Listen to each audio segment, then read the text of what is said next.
Pharisees heard that Jesus was winning and baptizing more disciples than John. Actually, Jesus himself did not baptize anyone, only his disciples did. So when Jesus heard what was being said, he left Judea and went back to Galilee. On his way there, he had to go through Samaria. In Samaria, he came to a town named Sychar, which was not far from the field that Jacob had given to his son Joseph. Jacob's well was there, and Jesus, tired out by the trip, sat down by the well. It was about noon.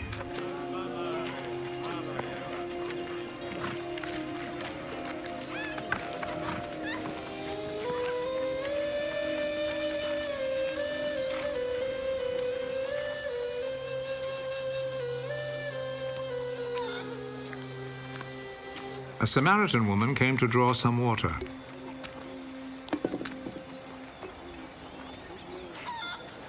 Give me a drink of water.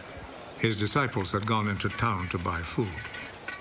You're a Jew and I'm a Samaritan. So how can you ask me for a drink? Jews will not use the same cups and bowls that Samaritans use. If you only knew what God gives, and who it is that is asking you for a drink, you would ask him. And he would give you a life-giving water. Sir, you don't have a bucket and the well is deep. Where would you get that life-giving water? It was our ancestor Jacob who gave us this well. He and his children and his flocks all drank from it. You don't claim to be greater than Jacob, do you? Those who drink this water will get thirsty again. But those who drink the water that I will give them will never be thirsty again. The water that I will give them will become in them a spring, which will provide them with life-giving water and give them eternal life. Sir, give me that water. Then I will never be thirsty again. Nor will I have to come here to draw water. Go and call your husband and come back. I don't have a husband. You are right when you say you don't have a husband. You've been married to 5 men, and the man you live with now is not really your husband. You have told me the truth. I see you are a prophet, sir. My Samaritan ancestors worshipped God on this mountain. But you Jews say that Jerusalem is the place where we should worship God. Believe me, woman. The time will come when people will not worship the Father either on this mountain or in Jerusalem. You Samaritans do not really know whom you worship.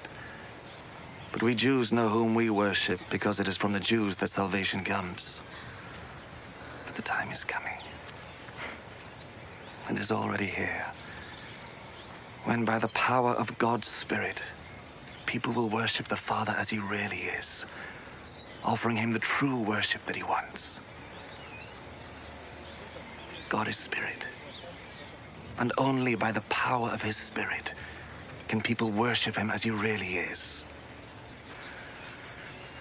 I know that the Messiah will come. And when he comes, he will tell us everything. I am he. I who am talking with you.